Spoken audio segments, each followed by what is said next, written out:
Last week I said I had my stuff set up to do my RC servo. I was gonna use this power driver, and here's the fuses and connectors and stuff on it. I'm gonna hook it up to just a board in an RC servo. So here's just a board. You take it out and you disconnect the motor and you hook a couple wires up to the H bridge, and you plug in the come on, switch back. So you just plug in the just the regular RC connector coming in would do, so it would act like an RC servo. And as far as I know, you can put any size motor on there you want. I'll just have to check it and check out the characteristics. So I said I was going to try that, but I didn't. So that's still the same point it was last week.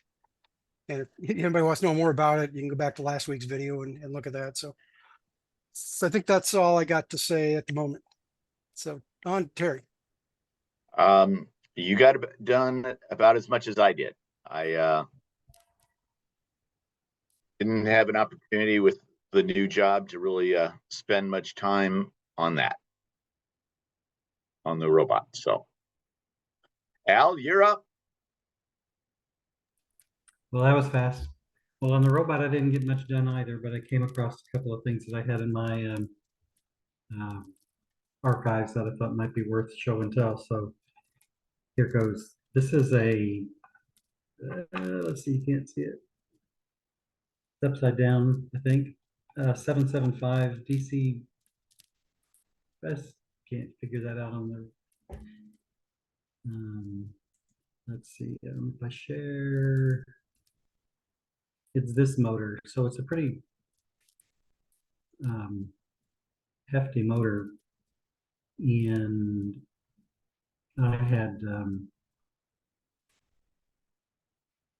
printed a gearbox, I think at one time, just to putz around to test if I could print those gears and if it would all fit together. And I only had a 9-volt battery handy, and it wouldn't really drive this thing. And this 1/2-inch shaft wasn't really mounted well to that bottom gear. It's all sort of form and fit at the moment, but I thought that was interesting to show how you might be able to for something light duty, obviously 3D print that. I'm sure it would explode if you put much torque under it.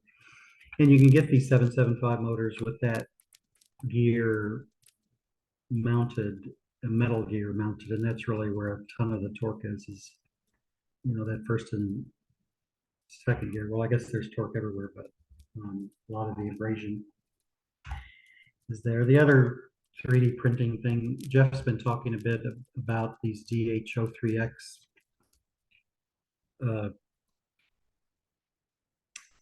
metal gearbox. This has got a smaller motor on it. It says 24 volt, 180 kg. So at 12 volt, 90 kg, which is about 100 pounds.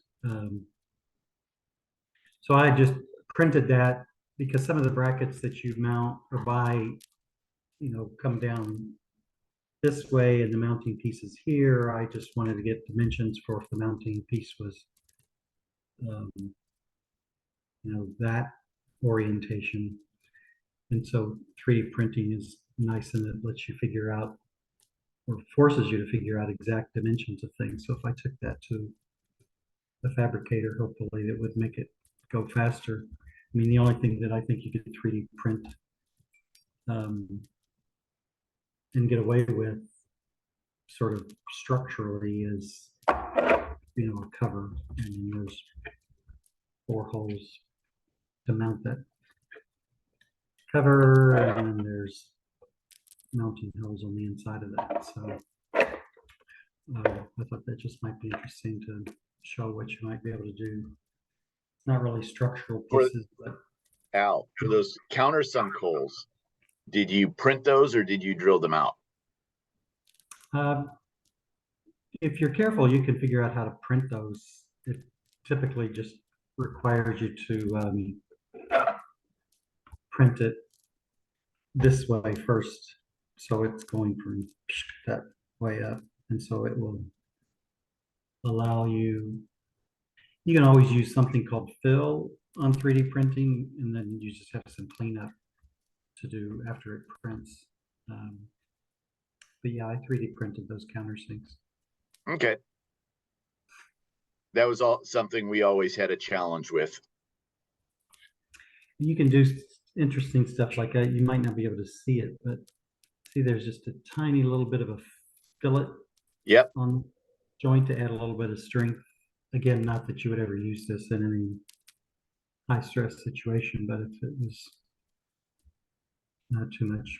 And Jeff, I couldn't find the daggone gear that came with that. That's that D-shaped metal gear, so it's roaming around here someplace.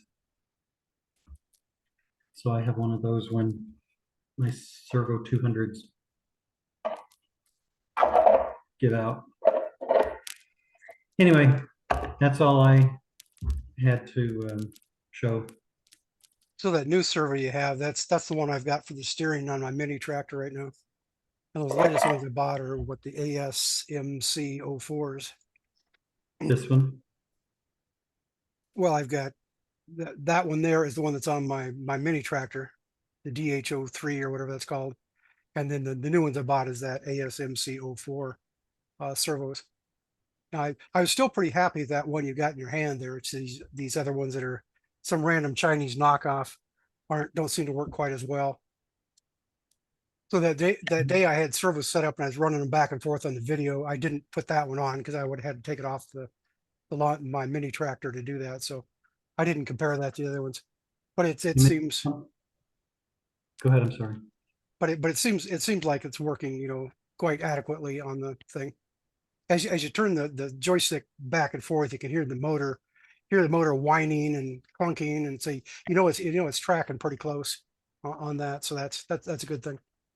Now, other things you want to keep in mind on that, it's got some extra pots on there. One pot is like a scale or a range or something. So if you're not going to use the full range, you can crank that down to, I think you can go all the way down to like 90 degrees if you crank the pot all the way. And I don't know if that increases your resolution by doing that. It may or may not. So that's something you may want to experiment with, or, you know, when you crank it all the way out, when it came out of the box, it should be set to, I think it's 300 degrees is what the maximum rotation on those kind of things is. But then if you decide later, either because you can also limit it in that way, you're not going to smash anything. So just go look at your setup and just go ahead and adjust that down so it can't go any farther than what you have set. Or the fact that it won't move your transmission too far because you can crank that down to, you know, a range that is going to be reasonable to make the thing go. As long as you don't try to go less than 90 degrees, I think that's probably the minimum you can go on those. And then the other pot, depending what brand you buy and when they made them, one of them I think it's called Speed, and one of them is maybe called Power. And basically, if it's set to speed, then they've got something in the code that says, okay, by looking at that, we'll slow the thing down if you're trying to go, you know, some amount. And then the ones that call Power, you're talking about the current limiting on your current one you've got, and that one I think it just reads the current. It's got current sensing on that motor. It's got like a resistor on the board, and then they monitor that and run it through an op amp to scale it up. And then I think on the ones that say that's called Power, you can back that off so it, you know, so it won't apply more force than what you want on that. Now, off the top of my head, that's the main things I can think of on that servo you got right there. Oh, if you want feedback from that one, you have to either solder wire on the pot, which means you have to pull the board off, and they've got something shoved in between the shaft and the pot on it. It's like aluminum foil or something. So that to make it tighter, they put that on and crammed it together. But I took mine apart anyway and hooked the wire up to it. Now I was going to look at that some more because you could solder wire right on because you pull the board off and look at it. It's on the back on the pot. It's got 3 terminals on one side, like you would expect. And the other side of the pot, it has a single terminal, and that's how they solder it down and keep it from moving. And right on the silk screen, it says feedback on that single pin on there. So I just soldered a wire on that and ran it out. And I was running it into one of the Arduino Nanos because it's a 5-volt processor, and That way I didn't have to worry about anything. And it's got higher input impedance than the ARM processors, I think, but I've never actually proven that either.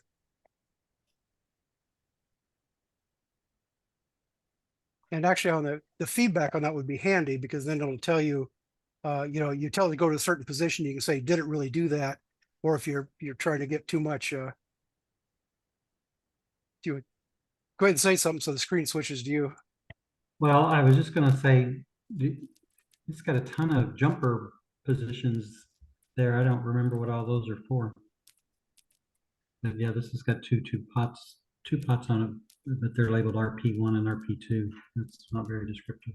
If you go search the internet for that, whatever that part number is, DH3 or whatever it is, and say servo, you can bring up like a 2-page data sheet that tells you what that stuff is. But as you're talking about those extra jumpers out there, you can set it to either be RC PWM input or a voltage input. So if you can set it the voltage input, you give it a 0 to 5 volt input, and it'll track that. And what are the other ones? There might be one that's another, like a range jumper, because a standard servo goes 1 millisecond to 2 milliseconds for the pulse width, but you can put it in the other mode and it goes I don't know if it's an expanded range or a contracted range on that, but that's something you can change that if you want to. So if you get that data sheet, it might explain a little more about that. I think at one point I was showing that, I don't know if it's that pot or that servo or different one torque part. So you go back through the index and look up, giant RC servo, or put in that part number, you might be able to find, where I was given an explanation of all that stuff that was on there. And the other jumpers on there, I can't remember what they are right offhand, but again, if you pull up the data sheet, it might make more sense. So you know what those are.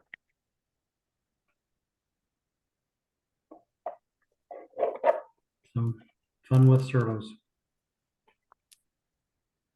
And speaking of that thing, the one you just made that's got the motor with the several gears on it, I was just watching something on YouTube, I think it was last night. A guy from Element 14 said, I'm going to build a giant servo. And he basically took a motor. He had a bigger motor than that. And then he had like a 10-turn pot on the output shaft. And he decided to use belt drive. So he actually 3D printed all of his tooth pulleys. And then he made a D shaft hole in the thing. And he went to fire it up and says, oh, well, the first thing he did, he ripped out the D shaft and just made it a smooth coupling on there. I was noticing, by the way you did yours, you got the big gear with a little gear bolted right to it, so you don't have that problem. And then you said on the output, you got that shaft, and you have to figure out, you're going to put a pin through that or something eventually. How are you going to? Yeah, that's one. You bring up I'll call it a cowling, up higher, and put some sort of pin through that. But again, it was just more for fun than anything, because at 40, 50, 100 pounds of torque, I'm not sure this would survive. That gear that's on the motor, is that the metal one, or is that one that you printed? I just printed that. It's a 3D printed one with a D. So you shape might have on it. problems with that. Actually, at that point, you got the least amount of torque because you don't have all the reduction. So out at the shaft on the final output shaft is where the max torque will be on the thing. So that may work to use that gear on the motor. And I don't know, I don't know how much torque it takes to strip that out. And at the motor, it's going to be less torque. So that'd be Well, did he interesting to find have out. the guy that you were watching? What's that? The guy that you were watching, did he ever come up with a successful solution? What did he decide on that? I think he said he's going to go out and buy actual gears or actual pulleys off the shelf, so they would have, a plastic gear that's, I don't know if they're Delrin or whatever they are, and then most of those will have like a brass hub attached to it, and then it's going to have like a set screw or something on it. So possibly that was going to solve his problems. So he had a small pulley on the motor, and then he had a bigger one. I think he said, what was it, 16 to 1? No, that doesn't sound right. Anyway, his final reduction, I think, was 60 to 1 by the time he's done. And he had the the two sets of gears he had were both the same size. So the motor had a little one going to a big one, and then coming off the shaft on the big one there, he had a small one stuck on there, and that went to his other big pulley. And he got it all done and said, well, he should have thought of that ahead of time, that that's just gonna rip those things out because you're 3D printing it, and that's a lot of forces on it. Especially if you don't do high density printing on that gear.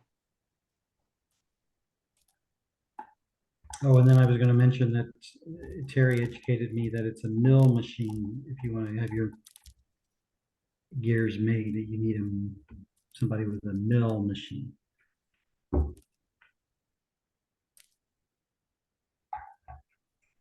But they have to have an index head. With an index head, that's right.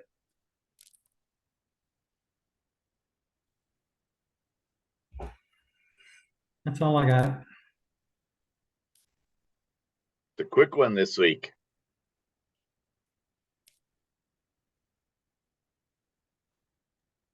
Al, did you have any more? I was suggesting last time you at least go back and look at your bag files and check your angle output as opposed to your rotational velocity. Or I don't remember if you had that data available in your bag file or not. I'm just curious if you went back and did that. Have not.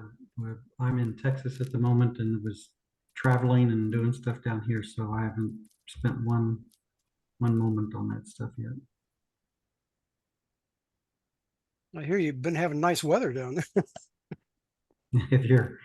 If you are, I don't know, I guess insects don't care about the outside temperature, but mammals do. Yeah, it's 102. For Well, I like was a also week. noticing the tornadoes that were going through. One day they said there's like 14 tornadoes across Oklahoma and Texas and Florida and whatever else is in between there. So, so I guess, yeah, it's rough either way if you've got massive storms or it's no storms and it's hot. So it's hot enough here that our grass is all dying, but I don't really care. That makes it easy. I don't know. If I want, I can go out and mow the weeds that come up, but the grass, doesn't grow. So that's just one of those things. But with all these big storms down there, you should build a storm chasing robot. Some people put their drones up in the air and fly into the tornadoes, but you could have something on the ground that chases the tornadoes, and you don't have to worry about getting mowed over that way by the tornado. Just something the size of your robot, and you put a camera on it, and you can be able to drive around and look at things that need to be checked on, would be a help. I mean, there's all kinds of applications. Like when it gets this hot, you don't want your animals to run out of water, and you want to make sure the trough is clear and not a bunch of algae in it, and just a simple thing that could run a path and go take some pictures and bring them back would be useful.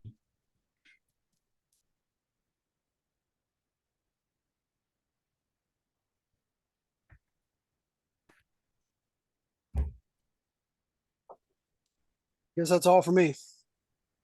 All for me. It's unanimous.